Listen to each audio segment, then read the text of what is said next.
نبی پاک صلی اللہ تعالیٰ علیہ وسلم نے فرمایا، بخاری شریف میں صحیح درجے کی روایت ہے، کریم فرماتے ہیں اگر تم وہ جان لیتے نا جو میں جانتا ہوں،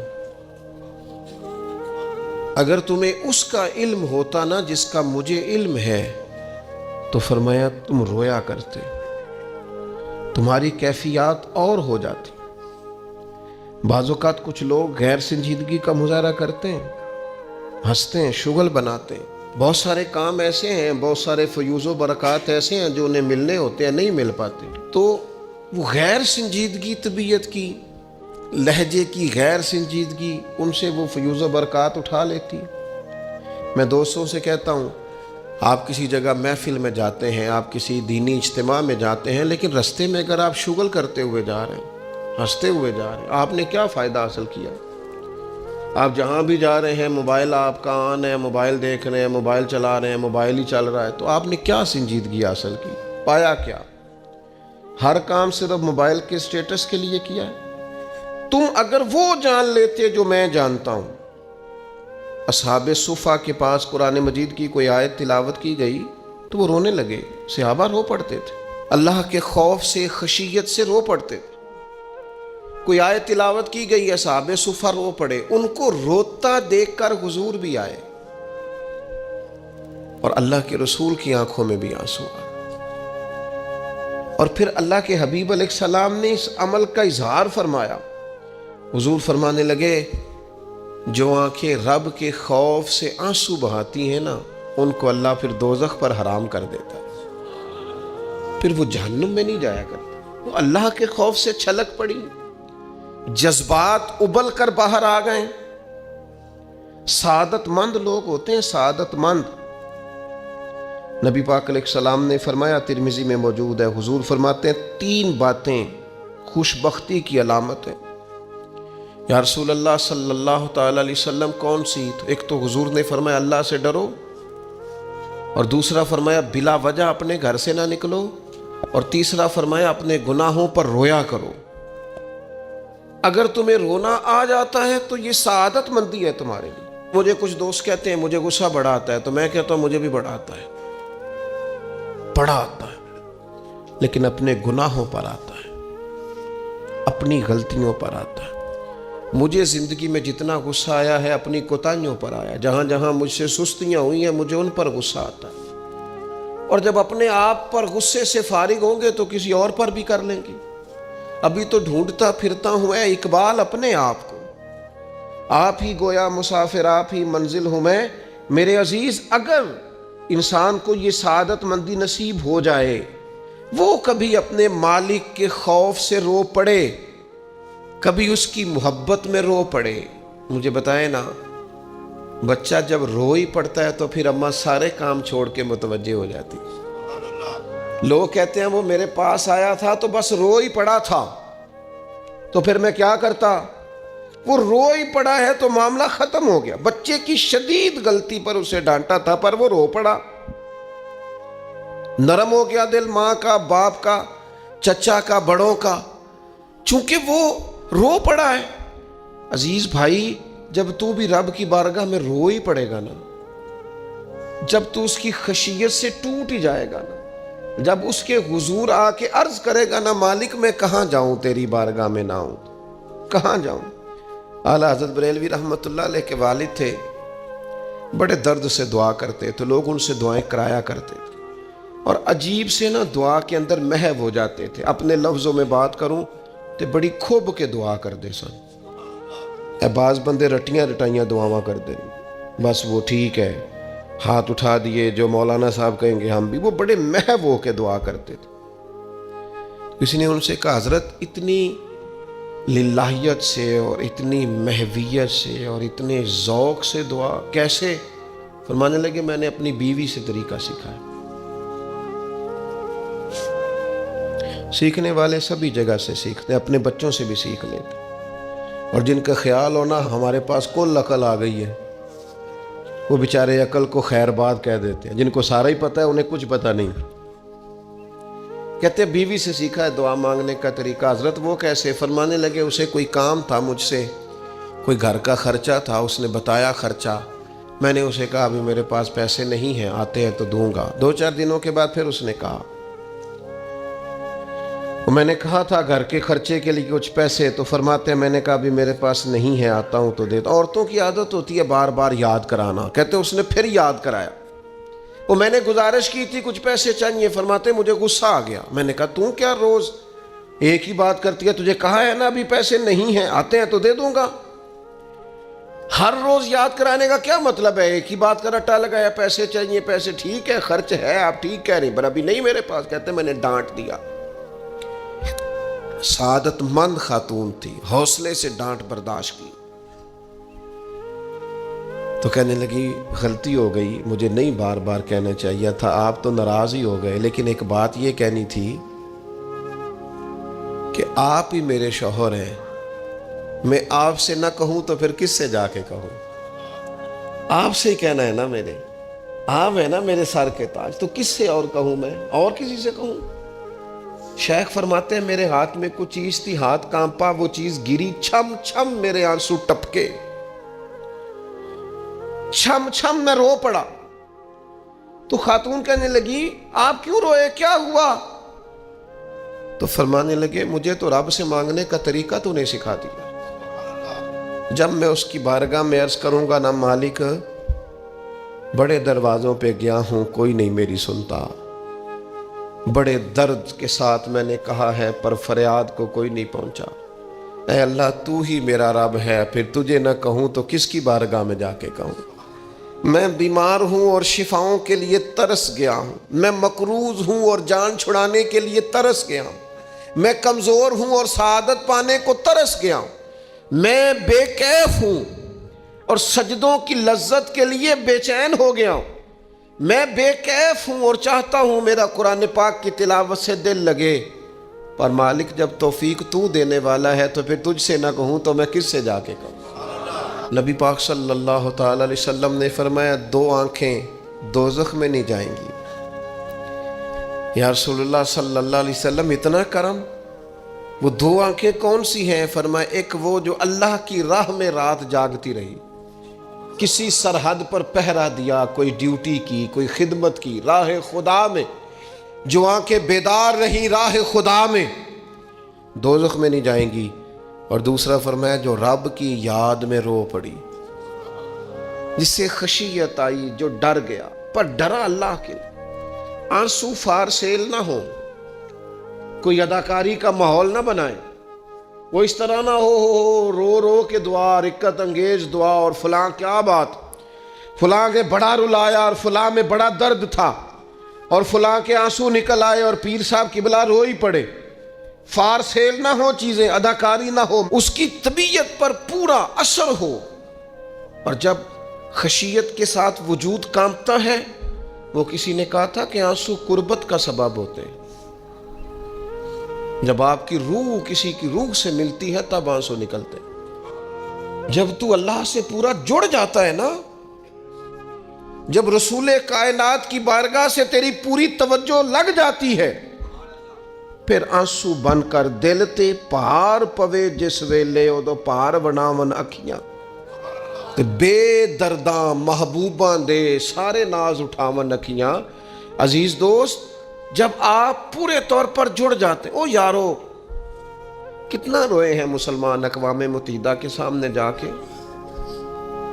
کتنی قراردادیں پیش کی تم نے سلامتی کونسل میں، حتیٰ کہ مسلمانوں کے جو امیر ملک تھے ان کی تنظیمیں بنی، کوئی مسلمانوں کی داد رسی کو نہیں پہنچا۔ میری کو بہت لمبی عمر تو نہیں ہے، پر میں نے برما میں مسلمانوں کے کٹتے ہوئے حالات دیکھے، خبریں آئیں ہم نے دیکھی، کٹتے اور سسکتے مسلمان ہم نے دیکھے۔ ہم نے دیکھا لیبیا پہ حملہ ہوا اور ٹوٹ گیا سارا ملک۔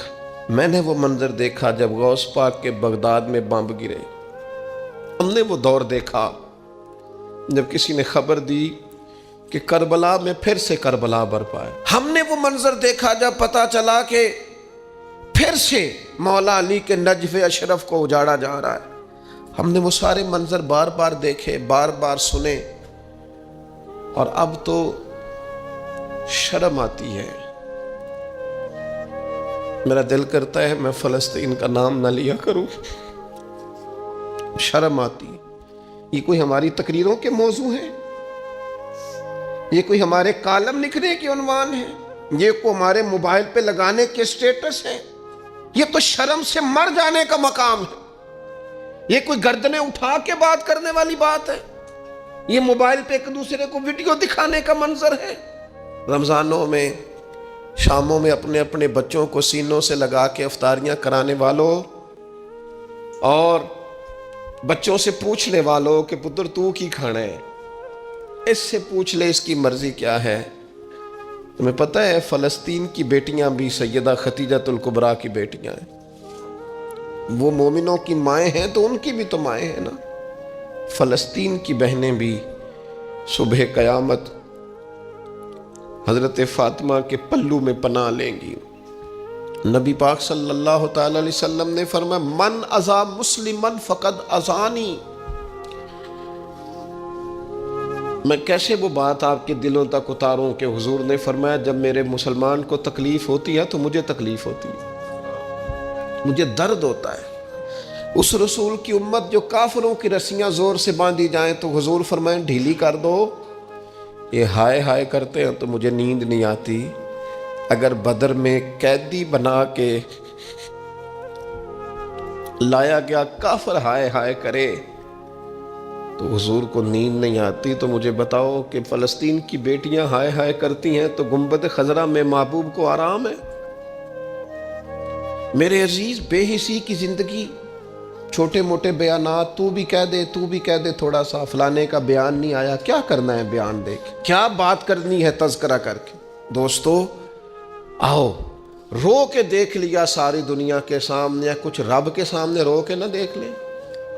اب اسے کہے نا، اب حضور کی بارگاہ میں عرض کر کے نہ دیکھ لے کہ تجھ سے فریاد ہے اے گنبد خضرا والے، اب کعبے والوں کو ستاتے ہیں کلیسا والے، اور کی اگر تو نے دل مسلم کی دل جوئی نہیں، پھر ہمیں تانا دیں گے بت کہ مسلم کا خدا کوئی نہیں۔ اب اللہ رسول کی بارگاہ کی طرف رجوع نہ کر لیں، اب چھوڑ نہ دیں سیاستدانوں کے گلے، اب چھوڑ نہ دیں دنیا اقوام متحدہ کی بات اور سلامتی کونسل کی بات، اب اپنے اللہ کی جانب رجوع نہ کریں۔ دیکھو نا، نبی پاک صلی اللہ تعالی علیہ وسلم نے ہمیں فرمایا تمہارے آنسو قدر والے ہیں، رب رسول کی بارگاہ میں بہانا، ان کو ضائع نہ کرنا۔ عزیز بھائیو، یہ آنسو جو اللہ رسول کی بارگاہ کی طرف بہتے ہیں، یہ اللہ کی رحمت کو متوجہ کرتے ہیں، یہ مالک کریم کے کرم کو مائل کرتے ہیں۔ ہمارا مسلح آباد ہونا چاہیے۔ وہ مجھے ایک دوست کہنے لگے صرف دعا کریں فلسطین کے لیے، آپ نے کہا جم کے دعا کریں، صرف دعا کرنے سے کیا ہوتا ہے؟ میں نے کہا دعا کرنے سے پہاڑ ہل جاتے ہیں اپنی جگہ سے۔ میرے رسول پاک رات کو دعا کریں تو صبح فاروق اعظم جیسے لوگ آ جاتے ہیں دین اسلام۔ نبی پاک علیہ السلام رات دعا کریں نا، دعا، اور بدر کی رات حضور دعا کریں تو اللہ 7,000 فرشتوں کو بھیج دیتا ہے مسلمانوں کی مدد کے لیے۔ صحابہ فرماتے ہیں میدان بدر میں ہم کسی کو قتل کرنا چاہتے تھے، لیکن اس کی گردن پہلے سے کٹ کے گر جاتی تھی، فرشتے آئے ہوئے تھے۔ آج ہمارے ساتھ اللہ کی مدد ناراض ہو گئی ہے، ہم سے رب کی مدد ناراض ہے۔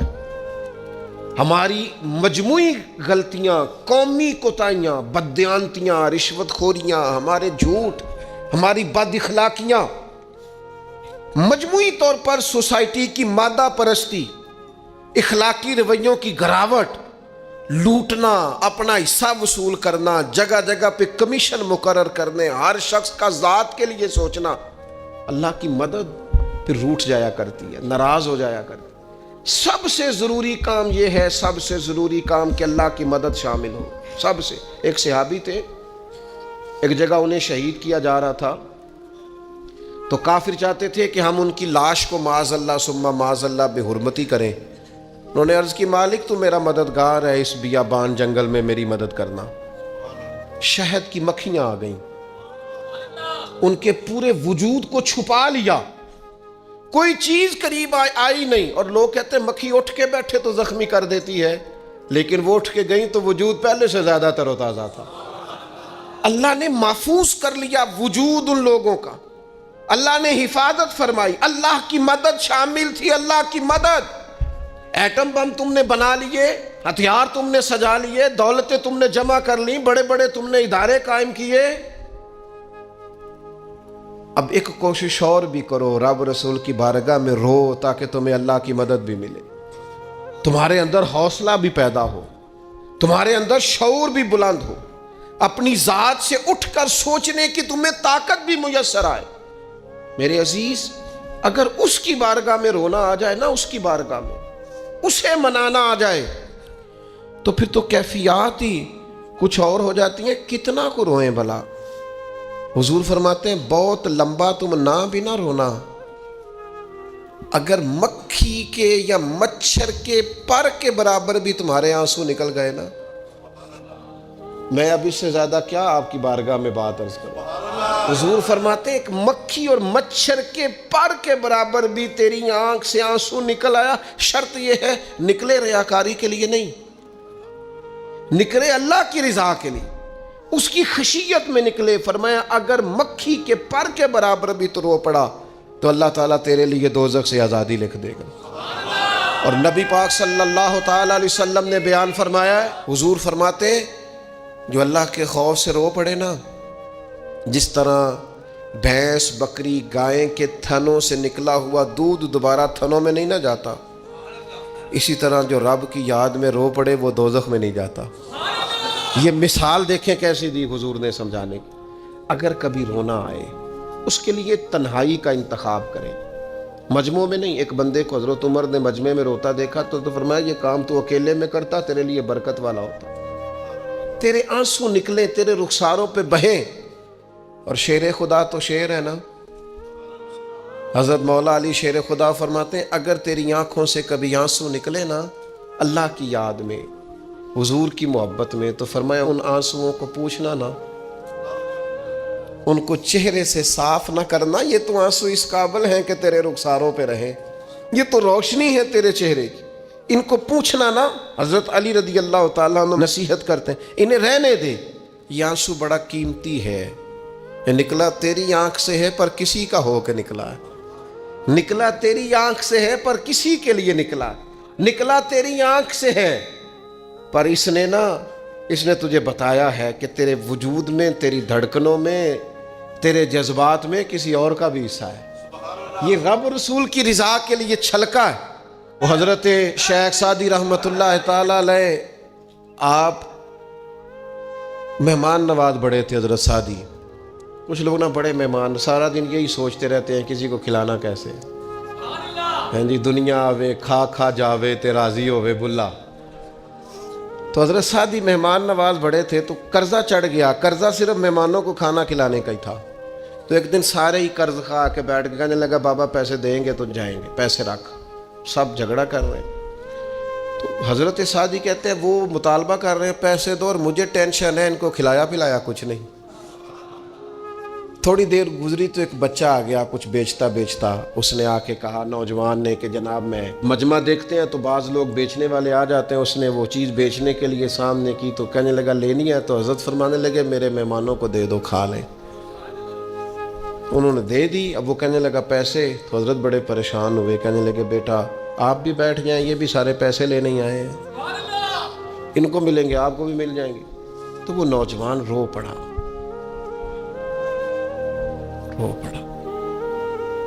کہنے لگا حضرت صاحب میں تو یتیم ہوں، بہنیں اور ماں انتظار کر رہی ہیں. حضرت بڑے پریشان ہو، یہ کیا ہو گیا؟ فٹافٹ سوچنے لگے کہیں سے بندوبست ہو اور اس کو میں فارغ کروں. وہیں بیٹھے تھے کہ ایک عقیدت مند نذرانہ لے کے آیا. ڈھیر سارا نذرانہ پیش کیا. حضور میرا دل کرتا ہے، اور حضور کا فرمان ہے جو بن مانگے ملے وہ اللہ کی طرف سے، اسے قبول کرو جو بغیر چاہت کے آئے.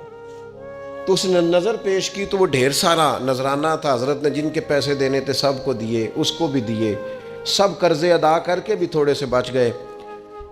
تو ایک بندہ صاحب دل تھا، کہنے لگا حضرت ہم بڑے دنوں سے آ رہے تھے، پیسے نہیں مل رہے تھے، آج کیسے مل گئے؟ فرمانے لگے تم میں کوئی رونے والا کوئی نہیں تھا. ایک بھی رونے والا ہو تو باقیوں کا کام بھی سنو نا، حدیث ہے بہقی شریف میں، حضرت ہیثم بن مالک رضی اللہ تعالیٰ عنہ فرماتے ہیں نبی پاک علیہ السلام خطبہ دے رہے تھے، تقریر فرما رہے تھے، حضور کی باتیں دلوں کے میل کچیل اتارتی چلی جا رہی ہیں۔ فرماتے ایک شخص نبی پاک علیہ السلام کے سامنے بیٹھ کر حضور کی گفتگو سن رہے تھے، وہ رو پڑے، ساری گفتگو چھوڑ کے نبی پاک صلی اللہ تعالیٰ علیہ وسلم کی توجہ اس شخص کی طرف ہو گئی۔ ہوا کیا ہے؟ وہ تقریر سنتے، بات سنتے بس رو پڑے۔ تو نبی پاک علیہ السلام فرمانے لگے آج اگر وہ سارے مومن بھی یہاں موجود ہوتے جن کے گناہ پہاڑوں کے برابر وزنی ہوتے تو اس ایک بندے کے رونے کی وجہ سے اللہ سب کی بخشش فرما دیتا۔ اور نبی پاک علیہ السلام فرمانے لگے یہ رویا ہے تو اس کے رونے پر فرشتے بھی روئے ہیں، اور فرشتے دعا کر رہے ہیں کہ اے اللہ یہ جو نہیں روتے نا ان کے حق میں ان کی سفارش قبول کر لے جو تیری بارگاہ میں روتے ہیں، جو تیرے حضور عرض گزار ہوتے ہیں ان کی سفارش قبول کر لے، ان کے حق میں قبول کر لے۔ وہ بڑا رو لیا ہے فیکٹری کے مالک کے سامنے، بڑا رو لیا امیروں کے سامنے، مالداروں کے سامنے، تگڑے رشتہ داروں کو مائل کرنے کی بڑی جد و جہد کر لی۔ کچھ وقت سحری میں اٹھ کے رب کے حضور نہ روئیں، کچھ وقت سحری میں سجدہ لمبا نہ کریں اس کی بارگاہ میں، کچھ دعائیں اس کے حضور نہ مانگیں۔ میں کہوں گا ماؤں سے پریشان ہے بیٹے، سحری میں دامن پھیلا دو رب کی بارگاہ میں۔ میں کہوں گا والد سے سفارشیں تم نے بڑی ڈھونڈ لی، جد و جہد بڑی کر لی، یاروں سے بڑا کہہ لیا کہ بیٹے کو باہر بھیجنا ہے، کوئی کاروبار ٹھیک کرنا ہے، اب کچھ دروازہ اللہ کی رحمت کا بھی تو کھٹکھٹاؤ نا۔ اور میرے نبی پاک علیہ السلام نے گارنٹی دی ہے، فرمایا ماں باپ اولاد کے لیے جو بھی مانگے اللہ اپنے فضل سے عطا فرماتا ہے۔ اللہ کی بارگاہ کی طرف رجوع کریں، زیادہ توجہ رب کی جانب، اتنا نہ دوڑیں بندوں کے پیچھے، اتنا نہ منائیں بندوں کو، اللہ کی طرف توجہ، اپنے رب کی بارگاہ میں رونا، اللہ رسول کے حضور حاضر ہونا ہے۔ آپ دیکھیے کس قدر جم کے صحابہ حضور کی محبت میں آنسو بہاتے۔ حضرت ثوبان بن مالک آ کے روئی پڑے تھے نا، حضور نے خود جا کے پوچھا کیا ہوا، بتانا نہیں پڑا، بس آنسو چھلکے تو نبی کریم نے فرمایا ثوبان کیا ہوا؟ عرض کی دل نہیں لگتا، یہاں تو پریشان ہوتا ہوں تو زیارت کر لیتا ہوں تو جنت میں کیسے دل لگے گا؟ بس وہ روئے تھے نا، حضرت جبریل آ گئے، کہا محبوب رب فرماتا ہے جو اللہ رسول کی اطاعت کریں گے جنت میں بھی اللہ پڑوس عطا کر دے گا۔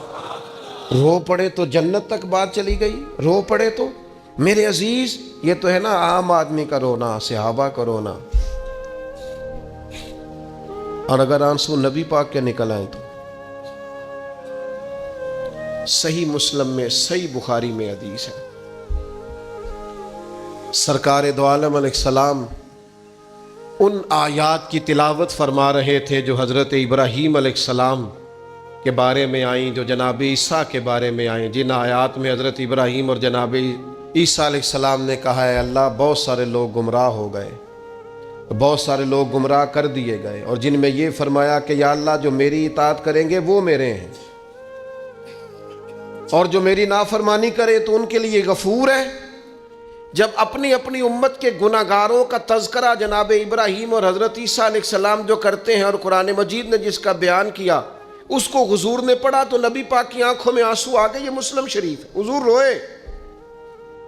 اللہ کریم نے حضرت جبریل امین کو کہا جبریل جائیے میرے حبیب سے پوچھئے کیا معاملہ ہے۔ حضرت جبریل آئے، حالانکہ رب جانتا ہے، آ کے عرض کی یا رسول اللہ رب فرماتا ہے آپ رو رہے ہیں، تو کہا جبریل امت کے لیے رو رہا ہوں۔ آپ کی توجہ ہے میری بات پر؟ حضور امت کے لیے روتے ہیں نا، اللہ کرے امتی بھی کبھی نبی کے لیے روئے۔